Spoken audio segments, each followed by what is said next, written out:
Order पाई थिला जे तांकर सौम्यरंजन चक्र राजा चक्रकर 3 तारिख हियरिंग होता एक्सटेंसिवली हियरिंग होता आज तार ऑर्डर्स पाई थिला जमीन शुणानी राय संरक्षित थिला राय आज प्रकाश पाइला तार बेल माननीय ओपीआईडी कोर्ट आज खारज कले तार सब दलील दस्तावेज को भित्ति करके जो इन्वेस्टिगेटिंग ऑफिसर जो डॉक्यूमेंट्स सबमिट करते माननीय कोर्ट को पाखे सब डॉक्यूमेंट को भित्ति कले मोर जवाब सवाल मुझे दई रिटन ऑब्जेक्शन भी देती जो ग्राउंड रे तांकर केमती सब इन्वॉल्वमेंट अच्छी जमीन आवेदन खारज कले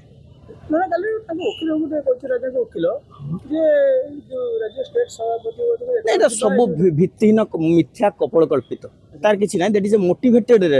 स्टेटमेंट सिमती किसी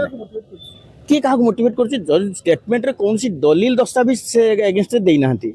खाली आसिक जनक ना कहीदे कौन सत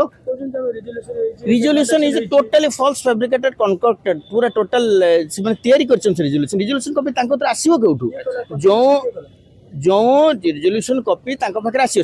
कोर्ट रे कहते आम सेटार कहीं इन्वॉल्वमेंट ना आम मेंबर ना आम डायरेक्टर नु ताने तुमको ती कॉपी आसला कौटू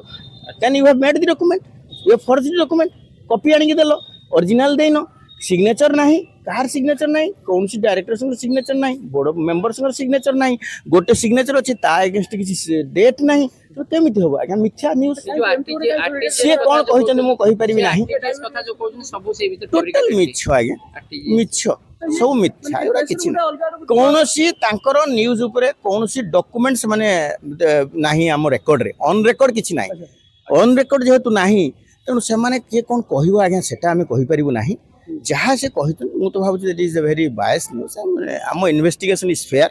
इन्वेस्टिगेशन इज क्लीन यूडब्ल्यू संस्था इन्वेस्टिगेशन पूरा प्रॉपरली करुच्ची एटा कहार किसी ये ना तेणु यूडब्ल्यू भल भाव इन्वेस्टिगेशन करुच्ची यही डॉक्यूमेंट भी हाईकोर्ट को से देते हाईकोर्ट भी माननीय हाईकोर्ट भी प्री अरेस्ट बेल भी रिजेक्ट करते तो आज माननीय जज विश्वजीत दास आज ओपीआईडी कोर्ट जज विश्वजीत दास सी आज तांकर बेलटा भी खारज कर डॉक्यूमेंट किए कहला डॉक्यूमेंट सबमिट कर डॉक्यूमेंट आसीला जति जहाँ आसते और से कहे कौन particular document they have called for investigating officer before submission of chargesheet से डॉक्यूमेंट देबे चार्जशीट बेले भी से डॉक्यूमेंट दबार ना मिथ्या जिनस षड्यंत्र किसी ना किए षड्यंत्र क्या विरोध कर जो केस टी है जो मैंने देले से ना देले इन्वेस्टिगेशन जहाँ ना आसला सी राजा चक्र ना आसला सी फ्रॉड है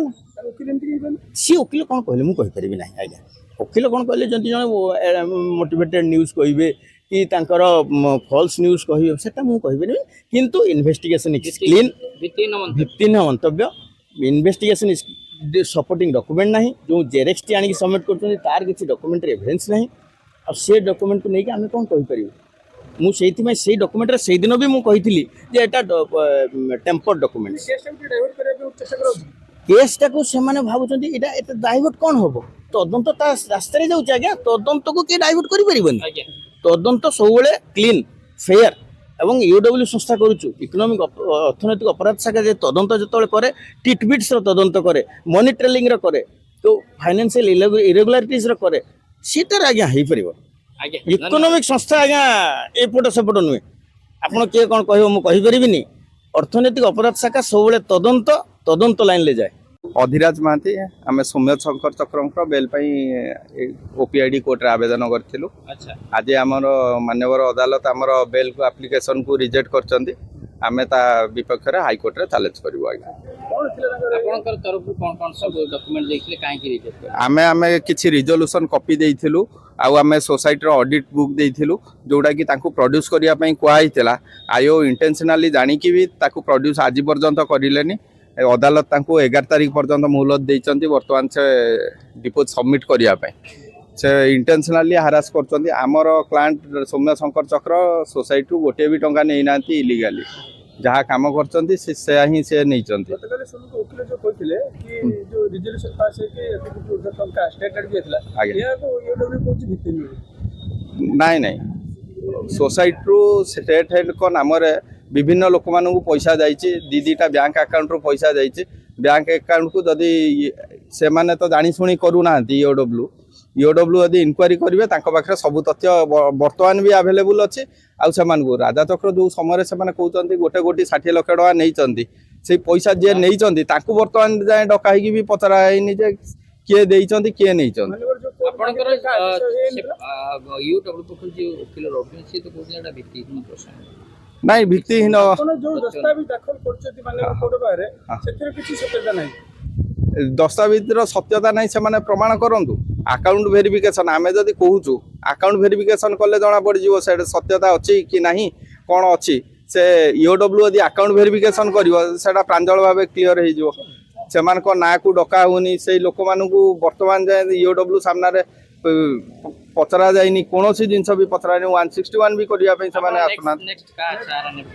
ଆମେ ହାଇକୋର୍ଟକୁ ଯିବୁ, ଆମର ଆଇନଗତ ସାହାଯ୍ୟ ନେବା ପାଇଁ ଆମେ ହାଇକୋର୍ଟରେ ଆମର ବେଲ୍ ଆପ୍ଲିକେସନ୍ ମୁଭ୍ କରିବୁ।